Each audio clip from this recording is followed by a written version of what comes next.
Abu Bakar As-Siddiq radhiyallahu anhu. Nama lengkap beliau adalah Abdullah bin Utsman bin Amir bin Amr bin Ka'ab bin Sa'ad bin Taim bin Murrah. Nasab beliau bertemu dengan Rasulullah pada kakek yang ke-6, yaitu Murrah. Abu Bakar lahir 2 tahun setelah lahirnya Rasulullah SAW di kota Makkah. Semasa kecilnya, beliau sudah menjadi teman akrab Rasulullah. Keduanya memiliki sifat yang sama, yakni jujur, tidak suka berbuat kejelekan, tidak menyembah berhala, dan tidak suka minum khamar.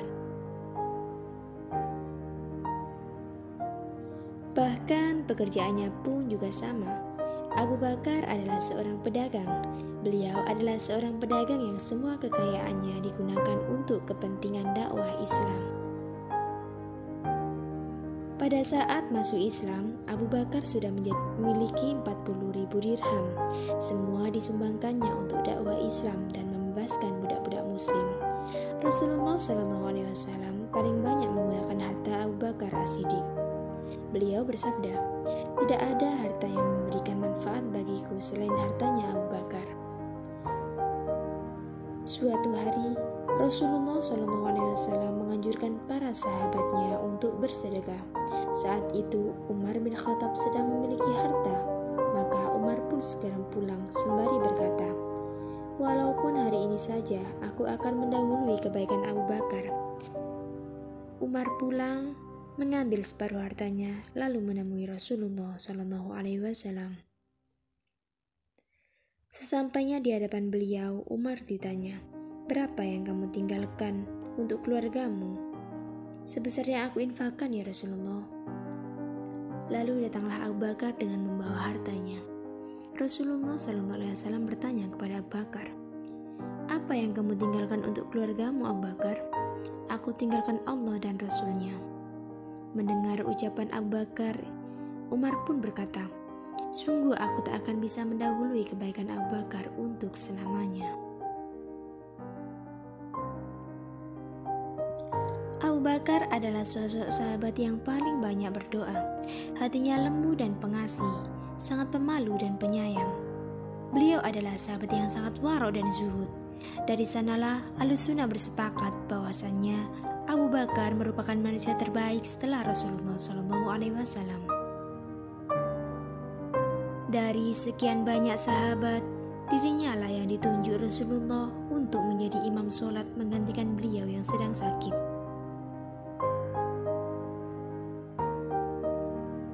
Abu Bakar terus menemani dan menjadi teman yang paling setia untuk Rasulullah SAW, baik ketika senang maupun susah, ketika bepergian maupun bermukim. Rasulullah SAW menggelarinya sebagai As-Siddiq, orang yang jujur, dan hanya Abu Bakarlah satu-satunya yang memiliki gelar tersebut. Beliau digelari As-Siddiq karena paling cepat meyakini dan membenarkan apa yang disampaikan oleh Rasulullah SAW, yakni dengan ajaran Islam. Suatu pagi Rasulullah SAW memberitahu kaum kafir Quraisy bahwa beliau semalam telah melaksanakan Isra Mi'raj, yakni perjalanan dari Masjidil Haram ke Baitul Maqdis lalu naik ke atas ke Sidratul Muntaha. Umatnya tidak percaya begitu saja. Kemudian mereka mendatangi Abu Bakar dan bertanya, "Wahai Abu Bakar, apakah kamu percaya apa yang dikatakan Muhammad bahwa ia pergi ke Baitul Maqdis di malam hari dan sampai di sini sebelum subuh?" "Apakah dia Muhammad yang mengatakan begitu?" "Ya, benar. Kalau Muhammad yang berkata, maka aku akan membenarkan berita dari langit dan aku akan membenarkan berita yang lebih aneh daripada itu." Ketika dakwah Islam mulai menyebar ke seluruh penjuru Mekah, orang-orang Quraisy merencanakan pembunuhan kepada Rasulullah. Rasulullah pun hijrah ke Madinah bersama Abu Bakar. Dalam perjalanan itu, Rasulullah SAW dan Abu Bakar dikejar oleh orang kafir Quraisy. Mereka bersembunyi di Gua Sur. Hampir saja persembunyiannya Rasulullah dan Abu Bakar diketahui musuh. Karena orang-orang kafir Quraisy itu pun sampai juga di Gua Sur. Ketika musuh akan masuk ke dalam gua untuk memeriksa keberadaan Rasul dan Abu Bakar, Allah Subhanahu wa Ta'ala menolong mereka dengan adanya sarang laba-laba yang masih menyatu, tidak rusak dengan sedikit pun. Dari sanalah orang-orang kafir memberi kesimpulan tidak mungkin Rasulullah dan Abu Bakar ada di dalam gua itu.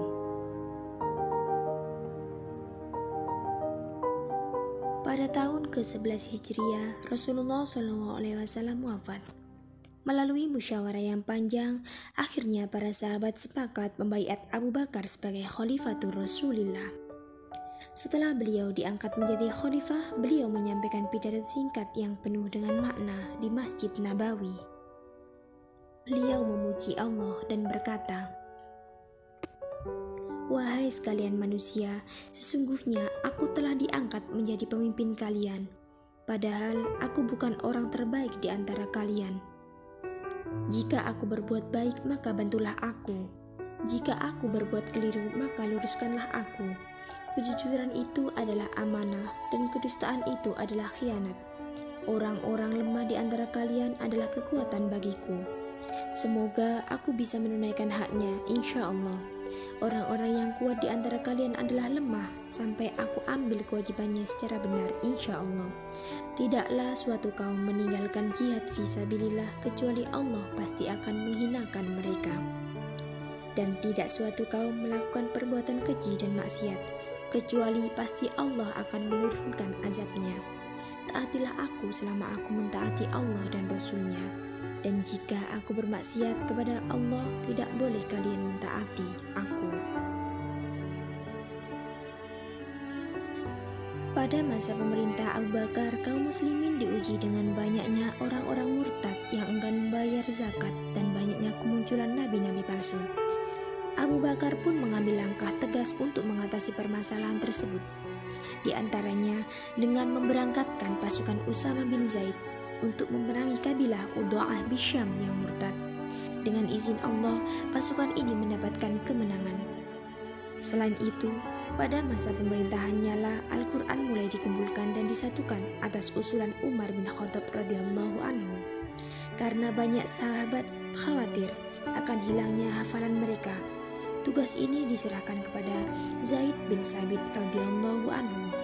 Abu Bakar juga berupaya menyebarkan dakwah Islam ke berbagai negeri, termasuk negeri adidaya saat itu, yakni Persia dan Romawi. Beliau mengangkat Khalid bin Walid sebagai pimpinan tertinggi dalam mengemban misi dakwah itu. Pertempuran sengit pun tidak dapat dihindari, baik ketika melawan Persia maupun Romawi. Atas pertolongan Allah Subhanahu wa Ta'ala, kaum muslimin mendapatkan kemenangan dan Abu Bakar pun sukses menjalankan misi dakwah itu.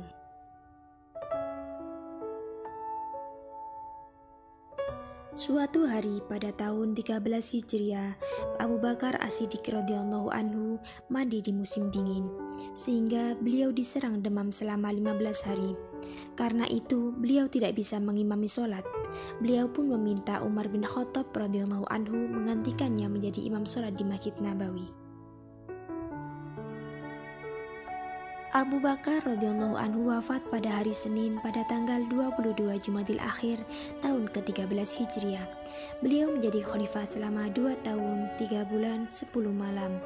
Abu Bakar berwasiat agar jenazahnya dimandikan oleh istrinya Asma bintu Umais, kemudian dikafani dan dimakamkan di samping Rasulullah Sallallahu Alaihi Wasallam. Nah, setelah kita simak video tadi, apa ada yang ditanyakan? Alhamdulillah sudah paham semuanya ya.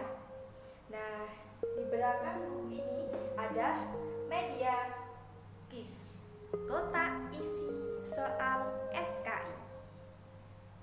Sebelumnya, Bu Guru akan membagi kalian menjadi 3 kelompok. Nanti masing-masing kelompok akan mengerjakan teka-teki ini. Setiap masing-masing kelompok akan mendiskusikan apa isi dari setiap kotak-kotak yang kosong ini.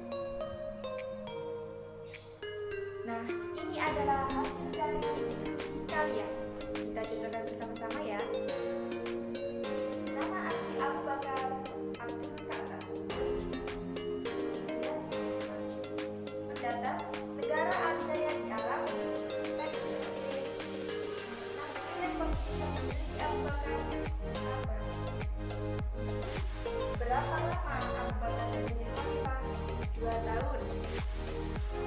Kemudian yang soal garis keturunan Abu Bakar bertemu dengan Rasulullah SAW. Ya, kakeknya yang keenam yaitu Murrah. Kemudian soal tiga yang berikut, sahabat yang pertama kali mempercayai Islam Abu Bakar As-Siddiq. Kemudian arti dari As-Siddiq, ya sudah benar sih. Kita beri aplaus bersama-sama. Hari ini tadi kita sudah belajar tentang kisah Abu Bakar As-Siddiq radhiyallahu anhu. Hal yang bisa kita peroleh pada kisah Abu Bakar As-Siddiq adalah Abu Bakar As-Siddiq adalah orang yang sangat bekerja keras, orang yang sangat rendah hati